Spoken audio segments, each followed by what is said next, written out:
ఇచ్చాం ఆకాంక్షలు నెరవేర్చుకుందాం అంటూ సీఎం చంద్రబాబు నాయుడు పిలుపునిచ్చారు. సంక్రాంతి ఉత్సవాల్లో ఊళ్లన్నీ వెలిగిపోతున్నాయని చెప్పారు. ఉద్యోగులకు 60 నెలల పెండింగ్ డిఏలను ఇచ్చామని అన్నారు. ఈ ఏడాది విద్యుత్ ఛార్జీలు తగ్గించేలా ప్రణాళికలు చేపట్టినట్లుగా తెలిపారు.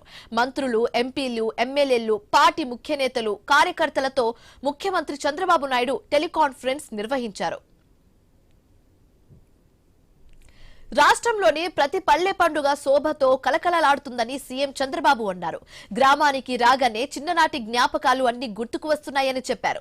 ప్రతి జిల్లాలోనూ పండుగ వాతావరణంలో ఉత్సవాలు చేస్తున్నారని అన్నారు. కేరళలో పడవ పోటీలను తలపించే రీతిలో ఆత్రేయపురంలో పడవల పోటీలు జరుగుతున్నాయని చెప్పుకొచ్చారు. జగ్గన్న తోట ప్రలభ ఉత్సవం అద్భుతంగా జరుగుతోందని, దీన్ని రాష్ట్ర పండుగలా చేపడుతున్నామని చెప్పారు.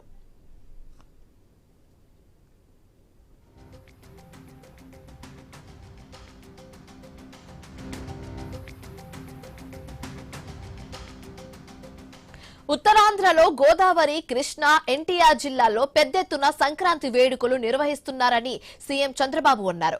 కడప జిల్లా గండికోటలో ఉత్సవాలు, సూళ్లూరుపేటలో ఫ్లెమింగో ఫెస్టివల్ వంటివి జరుగుతున్నాయని చెప్పారు. రాష్ట్రంలో ప్రతి ప్రాంతంలోనూ పర్యాటక కేంద్రాలు ఉన్నాయని, వాటిని అభివృద్ధి చేసుకునే దిశగా పనులు చేస్తున్నామని తెలిపారు. గ్రామాలను అభివృద్ధి చేసుకునేందుకు ప్రణాళికబద్ధంగా వెళ్తున్నామని పేర్కొన్నారు.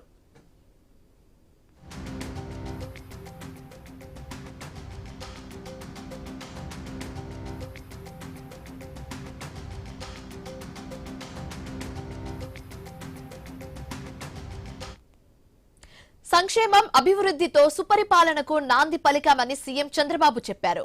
స్పీడ్ ఆఫ్ డూయింగ్ బిజినెస్ తో పాటు స్పీడ్ ఆఫ్ గవర్నెన్స్ డెలివరింగ్ విధానం వైపు వెళ్తున్నట్లుగా పేర్కొన్నారు.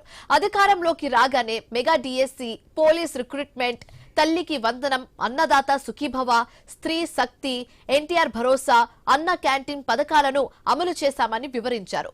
ధాన్యం సేకరణ చేసిన 48 గంటల్లోనే రైతులకు డబ్బులు చెల్లిస్తున్నామని చెప్పారు. రాజముద్రతో పట్టాదారు పాసు పుస్తకాలను అందజేస్తున్నామని స్పష్టం చేశారు.